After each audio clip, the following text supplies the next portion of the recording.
Hola, buenos días. Hoy vamos a preparar un cerdo asado. Aquí les voy a mostrar cómo lo hacemos inicialmente. Vamos a agregarle un poquito de pimienta apenas y un poco de sal porque hoy le vamos a hacer una salsa especial para el adobo de este cerdo. Lo vamos a hacer con verduras. Aquí tenemos zanahoria, cebolla, cilantro, ajo, pimentón, ají y cebollín.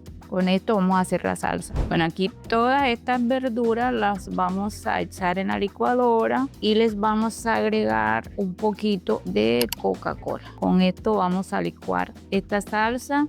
Bueno, para licuar vamos a agregar un poquito de sazonador, salsa de tomate. Vamos a agregar mostaza, poquito de barbecue, salsa para carnes y también un poco de sal. Con eso vamos a licuar la salsa. Bueno, vamos a agregarle la salsa para que quede marinado. Integramos todos los sabores para que se reconozca y para que coja un buen sabor. Aquí lo vamos a dejar un rato. Con esto vamos a hacer nuestro asado. Bueno, y así es como nos va quedando la carne. Yo lo que hago es que le voy sobando de la salsa siempre que voy volteando las porciones.